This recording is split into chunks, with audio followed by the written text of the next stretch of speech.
Hey, what's up guys, Osman Fong here. Today I'm going to share with you exactly how long it took me to get to my first $100,000. Here's my portfolio on my investment account. But let's rewind. I will take you back and I'll tell you the story about how long and what I did to get to my first $100,000. So let's begin.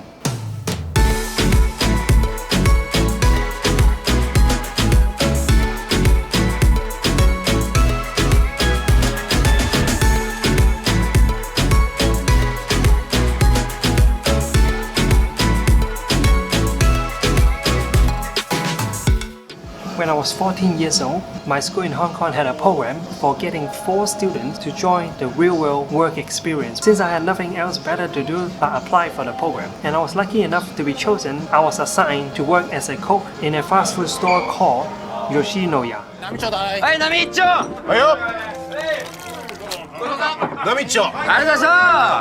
I was earning about $1.80 per hour. It was pretty much the minimum wage at the time. I was there twice a week for a month, flipping chicken meat, putting some rice in a bowl, and steaming frozen veggie. It was fun and easy. After the program is finished, I brought home my paycheck of $48. I was so proud of myself making money at this young age. Then I spent all of it buying my favorite collectible cards at the time.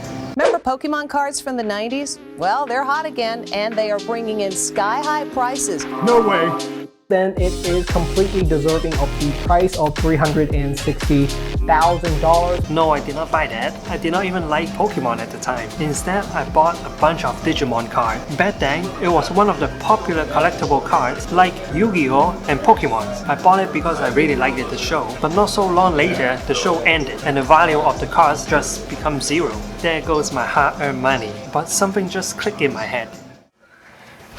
Back at home, I was looking at the card in my hand. I realized it is so much harder to earn money than to spend it. I was thinking I might need more money on far more important things. So I made my decision to save every single dollar I received from birthday gifts, Christmas gifts, and red envelopes from the Chinese New Year's. I have this red envelope that look like this to save all my paper money, and I will trade my small amount bills into a larger amount bills for easy storage. At the age of 18, the money I saved was about $550. Then I started to pay attention to the news. I realized the term stock market was mentioned in the news for so many times. So I asked my parents what was investing in the stock market like. I wasn't too sure why, but they were very against the stock market. They call it a high risk, no return gambling, almost like buying the lottery ticket. They also said people would do stupid things if they cannot handle the volatility. So I just kept my cash in the same red envelope and have this mentality that the stock market is a bad thing.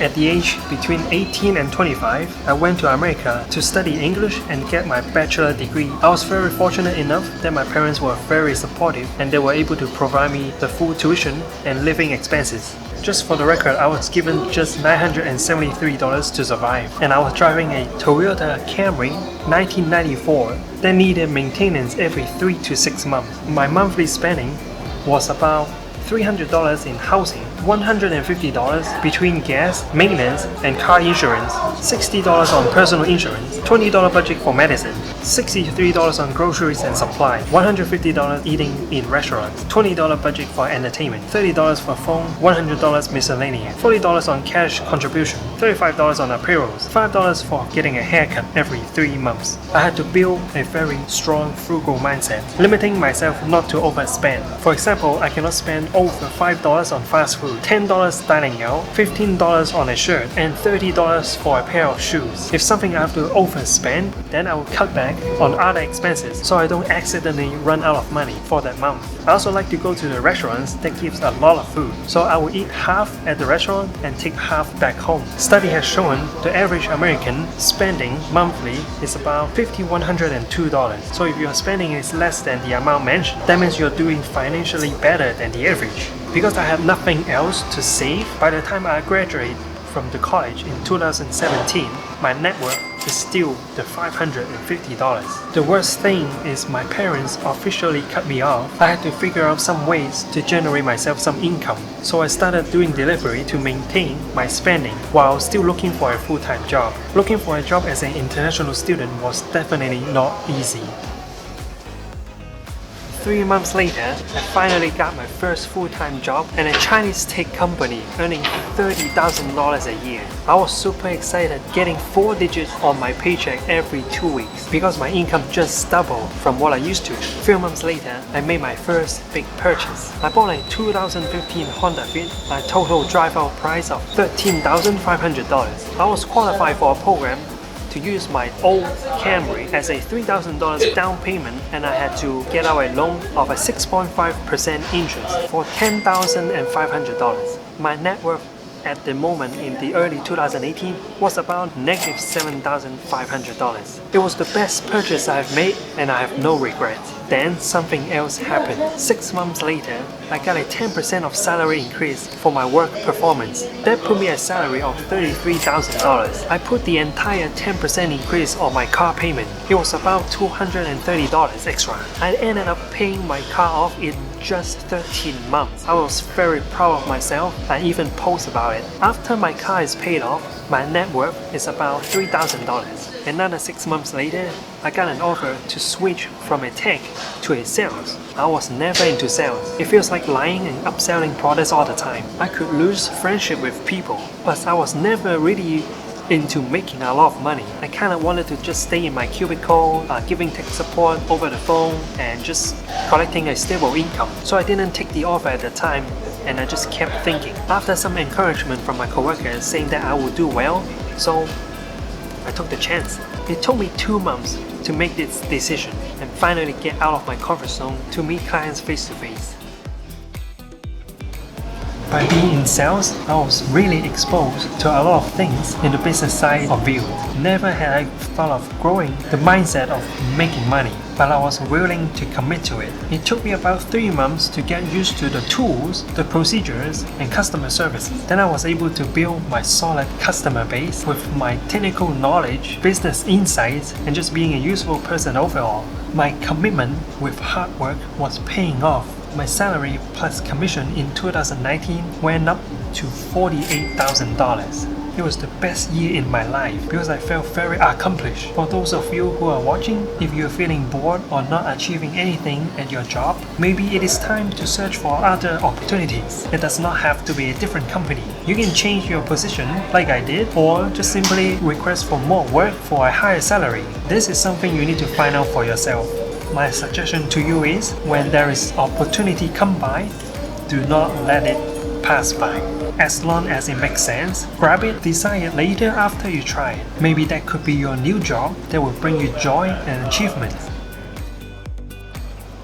In the year of 2018, there was a Facebook ad promoting the Robinhood app becoming a crypto trading platform. I was like, whoa, I heard of that app in school, so I tried trading crypto on the Robinhood app. I put 50% of my net worth at the time into Dogecoin. I bought in because of the price. It was going really high, and I thought I could just hold it for a few more months. The price should go up. Because I was buying in blindly at the peak, I got very emotional seeing the price going up and down a lot. So I just sold at a 50% loss on my investment 3 months later. I was pretty upset with myself. I need to learn better way to invest my money.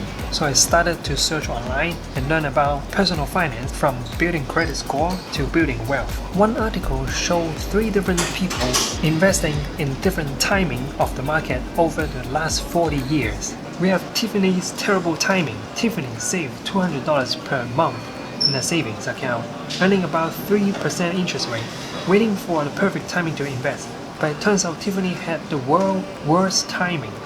She dumped all her savings into the market on the day before the 4 biggest market crashes, but she never sold. Even with her terrible timing, thanks to her buy and hold, $96,000 turned into $663,594. And we have Brittany. She also saved $200 per month, earning 3% interest while waiting for a perfect time to buy. It turns out Brittany had the world's best market timing. She bought the day of the market was the very lowest after each of the 4 crashes.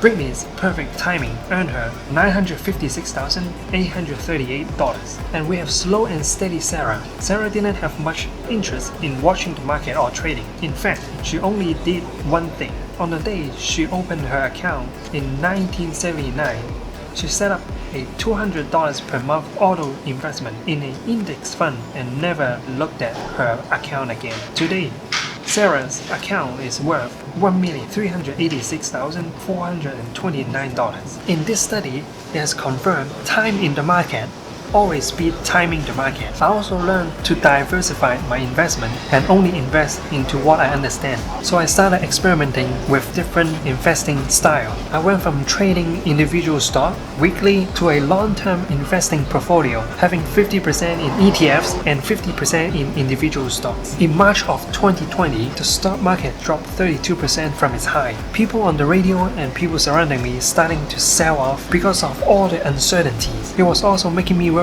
about the money I have in the market. My mind was being influenced by the people. So I turned off the radio in my car and ignored the people trying to influence me. So I went back online and looked for more videos and find myself understanding this drop is just temporary and everything will come back eventually. So I kept dollar cost averaging and buying for the long run. Things were slowly coming back. In mid-2020, with time in the market and the work of compound interest, my net worth reached $50,000. We are halfway there. On July 11, 2020, I had my second biggest purchase since graduation. I spent $10,000 on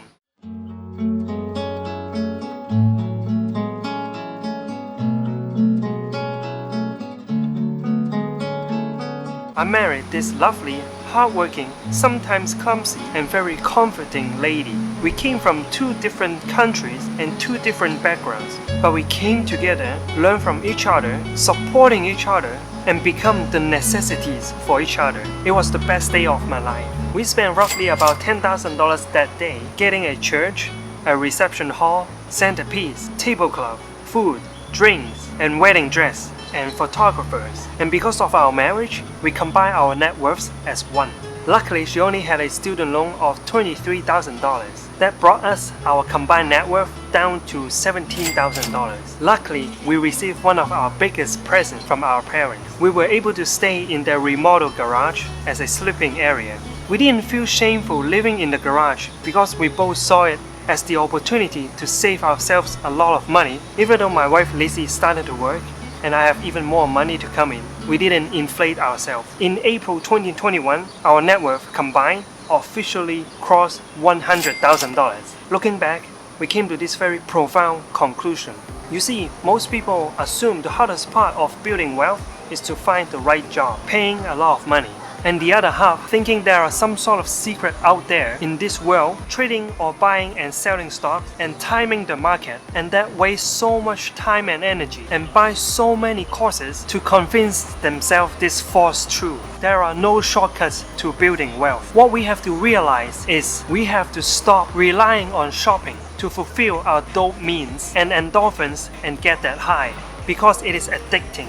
4 years ago, when I started working in 2017, I made a promise to myself to not get ahead of myself and only spend what is necessary. Over the years, me and my wife saved everything we could. Through every pay raise and every extra hustle we did more. We did not inflate our lifestyles. So whatever it is, whatever the truth it is, that you discover for yourself, if you can live vicariously through me and you understand this, that is the most important thing you have to realize before you start investing and building wealth. Reaching $100,000 was a huge milestone for us, and we did not just stop there. We are continuously saving 70% of our income and investing $3,000 to $4,000 every single month. At no point ever in my career did I stop and then say to myself, you know what, I deserve this car, I deserve to treat myself all the hard work.